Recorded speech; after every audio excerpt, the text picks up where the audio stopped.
അറിയിക്കുന്നു. അതുപോലെ എഴുതിയത് മുരളി നീലാംബരി, അദ്ദേഹത്തിനും എൻ്റെ അഭിനന്ദനങ്ങൾ അറിയിക്കുന്നു.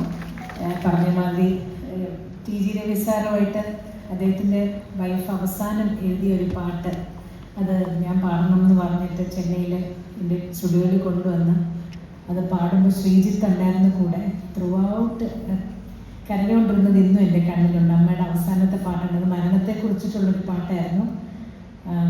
അതിപ്പോഴും എനിക്ക് മറക്കാൻ പറ്റാത്തൊരു ഓർമ്മയായിട്ട്. അപ്പോൾ അവർ രണ്ടുപേരും ഇതിനകത്ത് മെയിൻ ക്യാരക്ടേഴ്സായിട്ട് ചെയ്യുന്നൊരു മൂവിയിൽ പാടാൻ കഴിഞ്ഞതിൽ എനിക്ക് ഒരുപാട് സന്തോഷം. നല്ലൊരു പാട്ട് എല്ലാവരിലും എത്തിച്ചേരട്ടെ എന്ന് ആത്മാർത്ഥമായിട്ട് പ്രാർത്ഥിക്കുന്നു. അതുപോലെ നമ്മുടെ സൈക്കിളിനെ കുറിച്ച് രണ്ട് വാക്ക്. ഞാൻ അദ്ദേഹത്തെ ആദ്യം കണ്ടപ്പോൾ ഞാൻ പറഞ്ഞത് എനിക്ക് നല്ല പരിചയമുള്ളൊരു സംഗീത സംവിധായകൻ്റെ ഛായ ഉണ്ടെന്നാണ്. നമ്മുടെ തമിഴിലെ ദേവാസാറിനെ കണ്ടിട്ടില്ല എല്ലാവരും? ദേവാസാറിൻ്റെ ഛായ തോന്നിയോ?